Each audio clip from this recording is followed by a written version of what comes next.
नमस्कार मेरे प्यारे साथियों, मैं डीपी आज एक नए वीडियो के साथ आप लोगों के सामने। साथियों, आज का मेरा ये वीडियो है FCRA कानून को लेकर के। FCRA कानून ध्यान रखिएगा, अर्थात foreign contribution regulation act. FCRA विदेशी चंदा विनियमन कानून 1976 में ये कानून पहली बार प्रकाश में आया था। 2020 में इसमें संशोधन किया गया। गृह मंत्रालय FCRA कानून का लाइसेंस जारी करता है।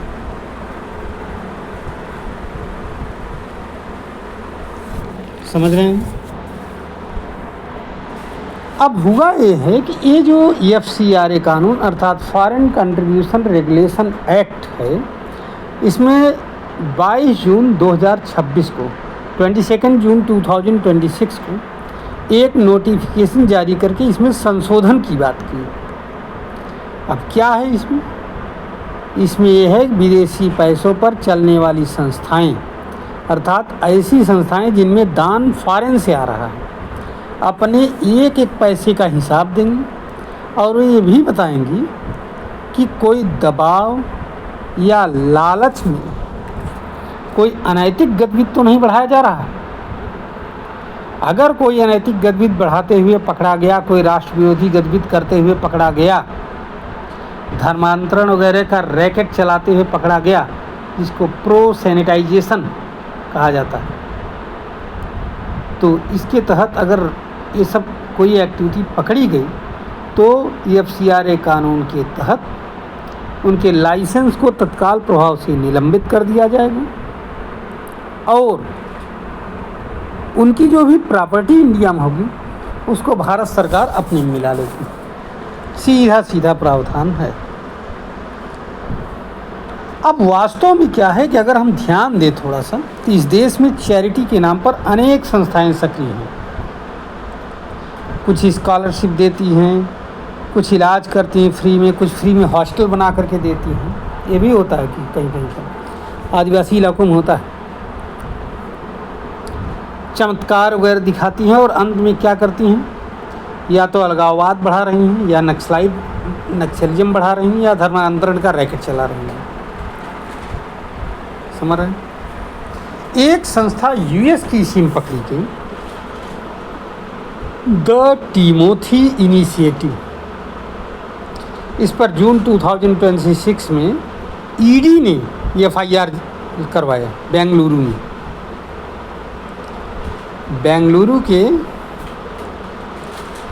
कैथानूर स्टेशन पुलिस स्टेशन पर FIR जारी किया गया।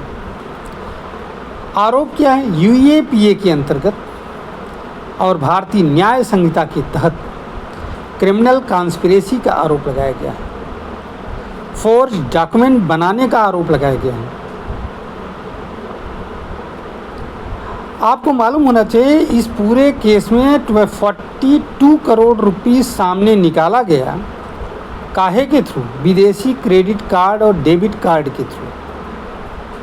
और इसका सब का उपयोग काहे के लिए किया गया? धर्मांतरण रैकेट के लिए,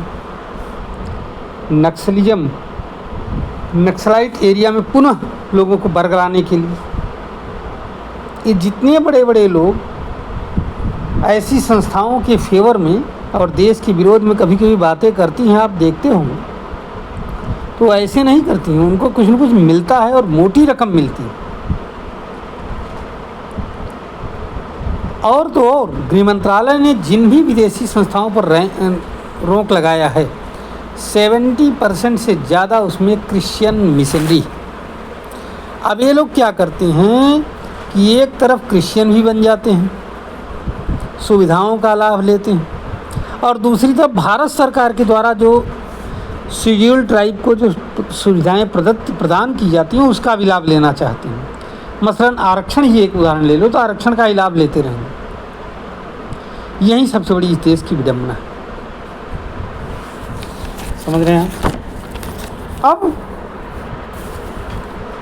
इस कानून के आने की वजह से USA में जो चाहे वो डेमोक्रेट हो चाहे रिपब्लिकन हो, दोनों में खलबली मच गई।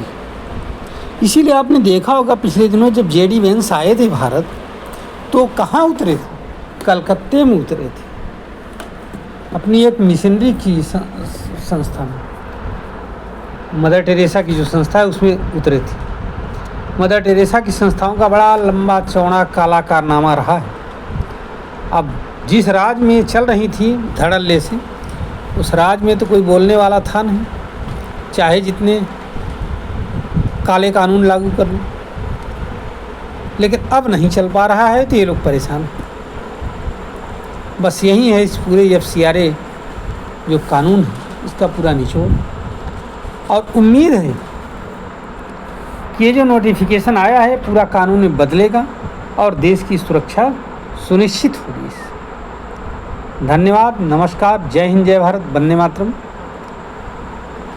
साथियों, आप हमारे इस वीडियो को सुनिएगा, अगर अच्छा लगे तो अपना कमेंट भी करिए और चैनल को हमारे सब्सक्राइब भी करिए, वीडियो को शेयर भी कर सकते हैं। एक बार पुनः नमस्कार, जय हिंद, जय भारत, वंदे मातरम।